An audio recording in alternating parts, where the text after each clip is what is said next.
वालेकुम दोस्तों, जैसा कि आप जानते होंगे कि पाकिस्तान में आम इंतखाबात का अमल 8 फरवरी को मुकम्मल हो चुका है। इसके बाद अभी तक पूरे पाकिस्तान में एक डिस्कशन चल रही है कि इलेक्शन में धांधली नहीं धांधला हो रहा है। कुछ लोग इलेक्शन से मुतमिन हैं, कुछ मुतमिन नहीं हैं, कुछ कोर्ट में अपनी कामयाबी को या नाकामी को चैलेंज कर रहे हैं रीकाउंटिंग के लिए। तो ये कोई नई चीज़ नहीं है। पाकिस्तान में ये 12वें आम इंतखाबात हुए हैं और पाकिस्तान में 12 के 12 इंतखाबात में ये इश्यूज आ रहे हैं कि कुछ लोग उन वोट जो इलेक्शन हैं उनको मानते नहीं, कुछ कहते हैं धांधली हुई है, कुछ उसमें मतलब मुख्तलिफ तरह के इल्ज़ामात लगते हैं। तो ये सिलसिला कोई नया नहीं है, ये एक रूटीन है। उसी सिलसिले में आज हम बात करेंगे कि आने वाले दिनों में किसकी नई हुकूमत बनती नज़र आ रही है और क्या आने 5 साल में आवाम को कोई रिलीफ मिल पाएगा या नहीं। तो उस पर सबसे पहले नंबर पर यह बताता जाऊं कि नवाज शरीफ ने चंद सीटें लेकर विक्ट्री स्पीच कर दी है और उस विक्ट्री स्पीच को पाकिस्तान में क्रिटिसाइज किया जा रहा है। जबकि दूसरी साइड पर इमरान खान के पास आज़ाद उम्मीदवार का नंबर जो है वो सबसे ज़्यादा है और उसने भी अपनी हुकूमत बनाने का ऐलान कर दिया है। और उसके लिए जो ज़्यादा सियासी पार्टियां हैं वो इस चीज़ पर वो एक कंसेंसस डेवलप कर रही हैं कि इमरान खान को अवाम ने एक मैंडेट दिया है, अवाम ने पसंदीदगी का इजहार किया है। और पाकिस्तान की तारीख में फर्स्ट टाइम इमरान खान को जो सपोर्ट मिली है उसमें ना कोई मजहबी इख्तलाफात थे, हर वो जो आप कह सकते हैं कि सेक्ट है उन्होंने उसको अप्रिशिएट किया। ना रूरल अर्बन में कोई डिवाइड हुई कि रूरल में वोट ज़्यादा पड़े अर्बन में कम, रूरल अर्बन दोनों में लोगों में पीटीआई के इमरान खान को सपोर्ट किया।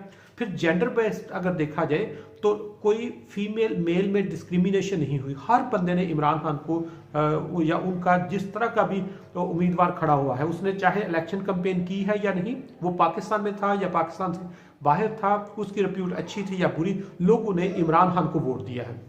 इसके अलावा अगर एज वाइज देखा जाए तो ये नहीं कि नौजवानों ने उनको वोट दिए हैं, जो उम्र सीधा लोग थे, जो नौजवान थे, जो अडल्ट थे, सब ने खुल के इमरान खान को सपोर्ट किया। तो इस वक्त ये कंसेंसस डेवलप हो रहा है कि जब अवाम ने उसको मैंडेट दिया है तो उसको अगले 5 साल के लिए हुकूमत करने की इजाज़त होनी चाहिए, उसके हवाले कर देनी चाहिए और फिर वो परफॉर्म करे। और उसके साथ एक और खुशखबरी ये भी है कि आज हुकूमत ने जो उनकी इमरान खान की और शाह महमूद कुरैशी की पेशी थी 9 मई के केसेस में, उसमें अदालत ने उनको उनकी ज़मानत मंजूर कर ली है और इमरान खान 9 मई के केसेस में उनने मचल के जमा करा दिए हैं। इमरान खान और शाह महमूद कुरैशी इन दोनों की ज़मानत मंजूर हो गई है और उस केस से बरी ज़िम्मा हो गए हैं। लेकिन उसके साथ अभी उनका एक केस चल रहा है जो साइफर वाला केस है, और जो ही साइफर वाला केस किसी वक्त भी वहाँ से भी ज़मानत लेके उसको वहाँ से मतलब रिलीज़ करके वो आम रूटीन में शायद इलेक्शन कैंपेन में अपना हिस्सा डाले।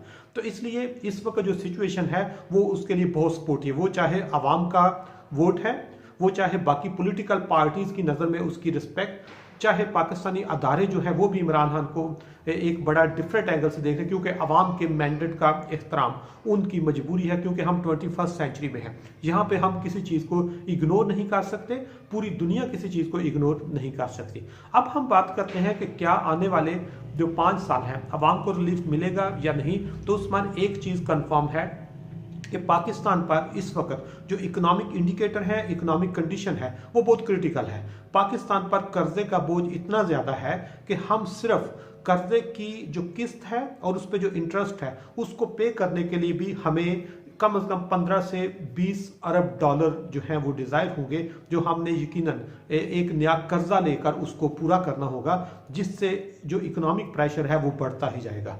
दूसरे नंबर पर पाकिस्तान की इकोनॉमी का स्ट्रक्चर इस टाइप का है कि हम कंज्यूमर हैं, हम खर्च करने वाले हैं, हम प्रोड्यूसर नहीं हैं। और तीसरे नंबर पर पाकिस्तान की पॉलिसीज भी इतनी फेवरेबल नहीं कि लोग पाकिस्तान में आके इन्वेस्टमेंट करें। इसलिए जो भी नई हुकूमत आएगी उसके लिए इकोनॉमिक जो रिलीफ है वो प्रोवाइड करना बहुत मुश्किल होगा। उसके लिए एक लॉन्ग टाइम की जो क्रेडिबिलिटी है, जो लॉन्ग टाइम की इन्वेस्टमेंट है, जो इंस्टीट्यूशन को डेवलप करना है, वो अगर उसको वो कर पाए तो शायद आवाम को रिलीफ मिलेगा। अदरवाइज आवाम को जो रिलीफ मिलता नज़र नहीं आ रहा। लेकिन इसमें खुशआइन बात यह है कि इलेक्शन हैरो ऑफ से तकमील की तरफ चलेंगे।